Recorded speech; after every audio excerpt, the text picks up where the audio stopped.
جی، میں اس long march کا ایک حصہ ہوں۔ میں اپنے لاپتہ کزن ظہیر احمد کے بارے میں بتانا چاہتی ہوں۔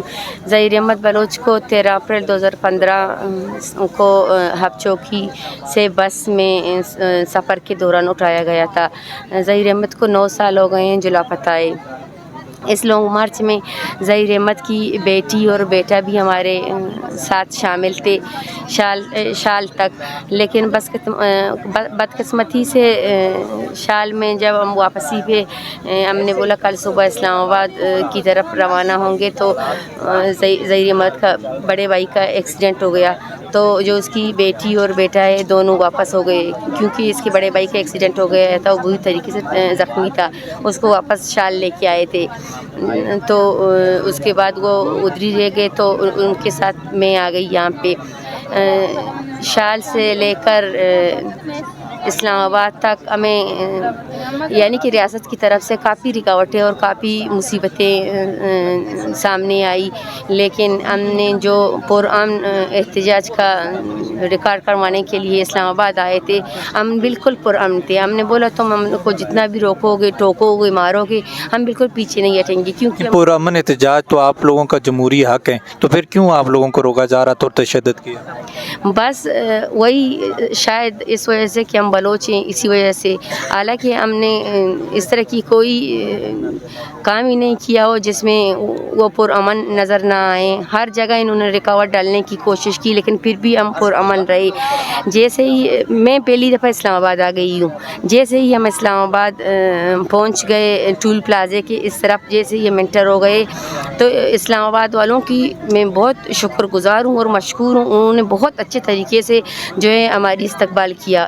اس طرح کا استقبال شاید زندگی میں پہلی بار میں نے دیکھی ہو، اور وہ استقبال ان کے جو پولیس والوں نے کیا، اس طرح کی شاندار استقبال میں نے کسی اور جگہ پہ نہیں دیکھی ہے۔ اور استقبال کچھ یوں طرح کی تھی، جب ہمیں روکا گیا سڑک پہ، ہم آ رہے تھے ادھر اسی کیمپ میں، پریس کلب میں پہلے سے ہی 25 دن کا کیمپ لگا ہوا تھا، یہاں پہ ہماری پہلے مائیں اور بہنیں بیٹھی ہوئی تھی۔ ہم نے ان کو کہا تھا کہ ہمیں بس یہاں تک جانے دو، تو پولیس والوں نے ہمارے ویگن کے جو چابیاں ہیں وہ لے لی اپنے قبضے میں۔ تو جو ہماری ہمیں لیڈ کر رہی ہے ہماری ڈاکٹر صاحبہ، ڈاکٹر مارنگ بلوچ، تو ڈاکٹر مارنگ بلوچ نے بولا تھا کہ یہ ہمارے ساتھ بوڑھی مائیں، بوڑھے والدین ہیں، چھوٹے بچے ہیں، شیرخوار بچے بھی ہمارے ساتھ موجود ہیں، یہ اتنی ٹھنڈ ہے، آپ ہمیں آگے جانے دیں، تو انہوں نے ہمیں جانے نہیں دیا۔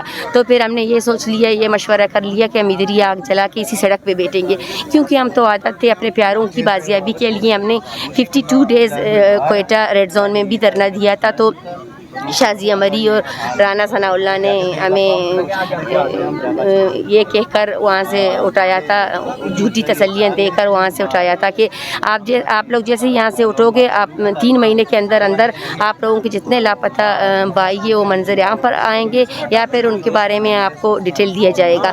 اس واقعے کو ابھی 1 سال مکمل ہو چکا ہے، ہمیں اس کے بدلے میں لاش تحفے میں ملے، لیکن ان کی کوئی بھی ڈیٹیل ہمیں نہیں ملی۔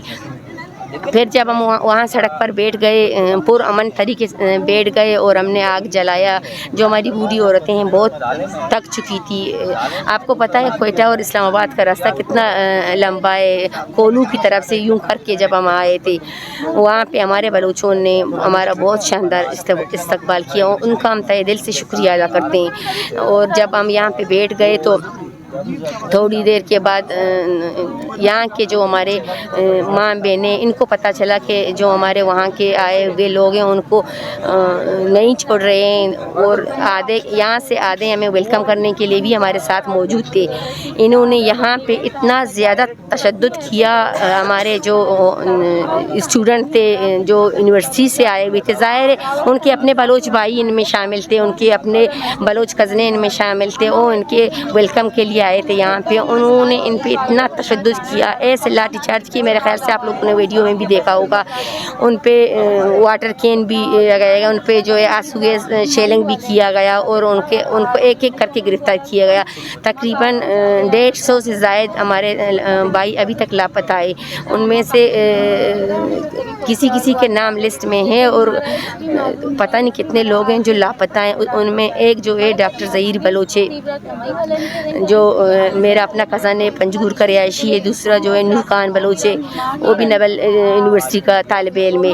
پھر جب یہاں انہوں نے کام ختم کیا, ان کو مار کے یہ پورا کیمپ گرا کے پوری جگہ صاف کر کے یہ ساری جو فورس ہے جو یہاں سے آ کے وہیں پہ ہم پہ ٹوٹ پڑ گئے.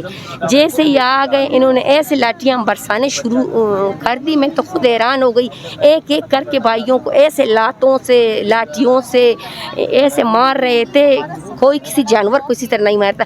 چھوٹے چھوٹے بچوں کو, بوڑھی عورتوں کو کیسے گھسیٹ رہے تھے, ان کے کپڑے سارے پھٹ رہے تھے, ان کے دوپٹے سارے گر رہے تھے. میرا جو بیٹا ہے چھوٹا, بدترین تشدد کیا گیا آپ لوگوں؟ جی بدترین سے بدترین اس طرح کی تشدد اگر ہمارے سامنے تھانے میں پولیس والے اس طرح کے تشدد کرتے ہیں تو ٹارچر سیلوں میں جو بند ہیں ہمارے بھائی 11 سالوں میں, ابھی ظہیر احمد کو 9 سال ہوئے ہیں, تو 9 سال کے اندر جو ہمارے سامنے نہیں ہے تو پھر ٹارچر سیلوں میں ان کے ساتھ کیا تشدد کیا جا سکتا ہے. جب سامنے جب اس کی آپ نے سنی تھی کہ اس نے بولا کہ وداؤٹ کپڑوں کے ساتھ جو عورت نے جو غلاظت کی تھی وہاں پہ, میرا جو بیٹا ہے 11 سال کا علی شیر ان کے ساتھ تھی. میں تو گرفتار نہیں ہوئی تھی کیونکہ میرے ساتھ ایک میرا بھائی تھا, اس کو بہت زیادہ انہوں نے مارا تھا, وہ بہت زخمی تھا. میں نے اس کو نہیں چھوڑا. ایک وہ جو آپ دیکھ رہے ہو معذور بھائی جو ہمارے ساتھ شامل ہے, میں اس کو نہیں چھوڑ رہی تھی. رات 5 بجے تک اسی سردی میں ہم بیٹھے رہے. اس کے بعد میری طبیعت اتنی خراب ہو گئی کہ میں بیان نہیں کر سکتی. ایک تو میں پریشان تھی کہ ہم تینوں کو اکیلے چھوڑ کے چلے گئے اور اوپر سے ہمیں کوئی لے جانے والا نہیں ہے اور مجھے کوئی واقفیت نہیں ہے کہ میں کسی کو فون کروں. ہمارے فون سیلز بھی سارے وہ لے گئے, ہمارے بھائیوں کے موٹر سائیکل بھی وہ اپنے ساتھ لے گئے, لیپ ٹاپ وغیرہ ہر چیز وہ لے گئی. پھر جب میں نے دیکھا کہ میں نے جب نظریں دہرائے تو میرا ایک بھائی یہ زبردستی گھسیٹتے ہوئے لے کے جا رہے تھے, اس کو میں نے زبردستی ان کے ہاتھوں سے چھڑوایا. میں نے بولا بھائی خدا کو مانو, ان معذوروں کے لیے اس بھائی کو تو معذوروں کو بھی نہیں چھوڑا. میں نے بولا اس کو تو چھوڑو میرے پاس, کم از کم کہتا کہ یہ معذوروں کی مدد کریں, اس کو بھی تک ہم گاڑی میں بٹھائیں. تب پتہ نہیں کسی کے دل میں تھوڑا ترس آیا, اس نے اس ہمارے بھائی کو چھوڑا. پھر ہم نے ٹیکسی کی, رات 5 بجے ہم وہاں پہ پہنچ گئے. جو میرا 11 سال کا بچہ تھا اس کا پہلے سے پیر کا آپریشن ہوا تھا, اس نے اسی پیر کو ایسے ٹارگٹ کیا ہے, اس پہ ایسے لاٹیاں مارے ہیں, اس کے سر میں ہیلمٹ مارا ہے. 2 دفعہ وہ بے ہوش ہو گئی. پھر جب تیسری دفعہ وہ جیل میں بے ہوش ہو گیا تھا تو اس کو لے کے آئے فیمز ہاسپٹل میں. تو فیمز ہاسپٹل والوں نے بولا اس کی حالت کنڈیشن بہت زیادہ خراب ہے. جب میں نے اس کو فیس بک میں دیکھا تو میں دوڑتی ہوئی اپنے بیٹے کے پاس آئی, تو وہاں پہ اس کے پپو اس کے ساتھ تھی اور ایک دوسری لڑکی اس کے ساتھ تھی. تو جب میں وہاں پہ پہنچ گئی تو انہوں نے مجھے بولا تھا کہ اس کو ایڈمٹ کرنا پڑے گا کیونکہ اس کی حالت بہت زیادہ خراب ہے. پولیس والے بھی ان کے ساتھ تھے. میں نے بولا ابھی ضرورت نہیں ہے, میں اپنے بیٹے کے ڈرپ نکال کے اس کو واپس لے کے آئی. یہ تھے ان کے مطالبات. تو اور بھی ہمارے ساتھ موجود ہیں, ان سے بھی پوچھتے ہیں کہ ان کے کیا مطالبات ہیں اور ان کو تربت سے یہاں تک اسلام آباد تک جو مشکلات کا سامنا کرنا پڑا, تو اس حوالے سے بھی بات کرتے ہیں.